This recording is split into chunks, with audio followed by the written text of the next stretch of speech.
Welcome back to Hope for the Home today with Vonda Chipman. This is the teaching ministry of Vonda Chipman Ministries.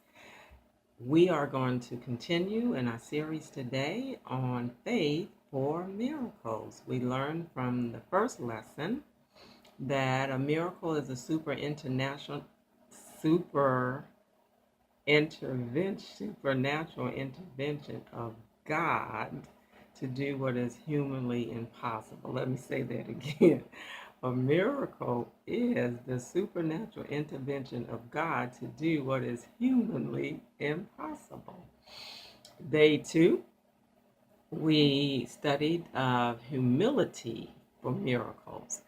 We have to be humble enough to forget about our own understanding and our own reasoning and obey the instruction that Jesus gives. He always gives an instruction with the miracles.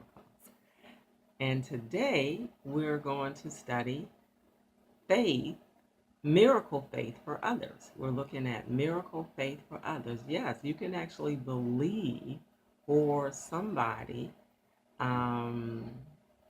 whose faith is not at the level of yours, who's not as strong, like the man said in Mark 9, I believe, but help my unbelief. So today we'll be looking at a story not a story, it's an actual event that took place in Luke chapter 5. Let me just give you some background information here. Luke chapter 5, Jesus is teaching in a home. The background of this culture here is in the Middle East at this time in Jewish tradition. If you invite a prophet to your house, then everyone in your neighborhood is free to come in your house and hear the prophet teach. So there's no private teaching. If you invite a public figure, a prophet, into your home, then everyone is invited to come in your home and hear him preach and teach and share. So this story takes place there. Jesus often taught in the synagogues, the temple, but primarily outside of the established religion. He taught in the wilderness, multitudes. I'm talking hundreds and thousands, cities coming out to see him. So he had to take it out into the wilderness in the mountains or wherever he could find to accommodate the people. But here in this situation, he also taught in people's homes. So here he is. He's in Capernaum. He's teaching. And it says in verse 17, now it happened on a certain day as he was teaching that there were Pharisees and teachers of the law that were sitting by. And listen to where they came from. Who had come out of every town of Galilee, Judea, and Jerusalem. And the power of the Lord was present to heal them. So all these people coming to Jesus in this man's house. I don't know if he got a huge house or mansion or what. But all these people are coming, and the power of the Lord is present with Jesus to heal. So the backdrop of this story is, as you go and read it, verses 18 through 20, there's a man who's paralyzed, and he's lying on a cot, and his 4 friends, I think 4, or whatever, in another passage it may say 4. This story is also in the Gospel of Matthew and other places. But anyway, his friends come to bring him to the house so he can get healed because they know Jesus is out preaching, teaching, healing, casting out demons, and delivering people and blessing people. This is what Jesus does. And so they bring their friends, say, look, you're going to get healed today. Today, this is your last day being on this bed. We got the faith for you. So they go to the house. It's mobs and mobs of people. They can't even get anywhere near the front door.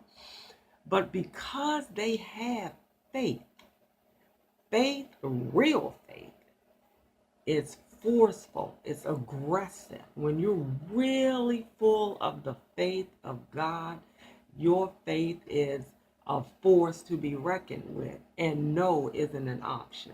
So these men look up on the roof of the house and say, okay, bro, we got you. We are not taking you back home on this bed today. They climb up on the roof.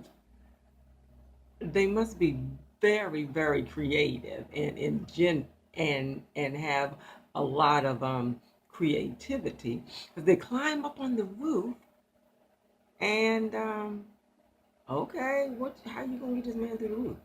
They ripped the man's roof apart. So now, mind you, Jesus down below teaching.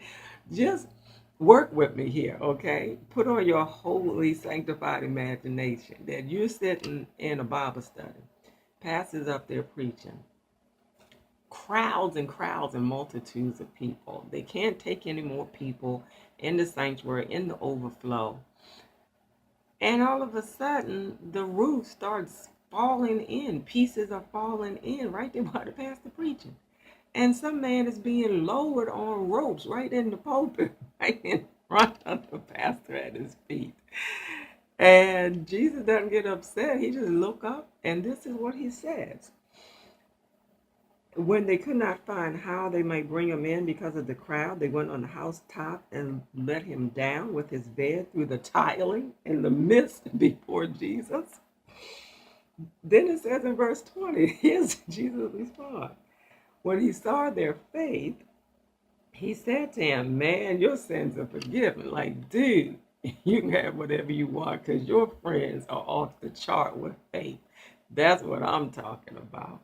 So then he says in verse 24, Jesus says, but that you may know that the Son of Man has power, exousia, authority on earth to forgive sins, he said to the man who was paralyzed, I say to you, arise, take up your bed, and go to your house. He had to follow the instruction.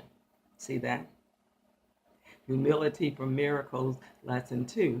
You have to follow the instruction. Here's the instruction. I say to you, arise, take up your bed, and go to your house. What my man did? 25. Immediately he rose up before them, took up what he had been lying on, and departed to his own house, glorifying God. And they were all amazed, verse 26. And they were all amazed, and they glorified God, and were filled with fear, saying, we have seen strange things today. You better bet you've seen strange things today, but they're good things to build up your faith. So my encouragement to you is this. Pray to God for friends who have crazy faith, because you never know when your life or health will depend on the faith of your friends. And just an extra, you don't have a living will, get one, so that the people making decisions, life and death decisions about your health when you may not be able to, you want to be sure that the person doesn't necessarily have to be a family member, but if it is a family member, make sure it's a family member who is full of faith and will make decisions in faith beyond what they can see. Get yourself some tear the roof off friends to get you your healing, your deliverance. And don't just think about yourself. Make sure you're that kind of friend for someone else. So, pray today for your faith-filled friends and who you can be a faith-filled friend today, and have that aggressive faith to get them what they need, get them to Jesus, and get them what they need from Jesus. Bless you.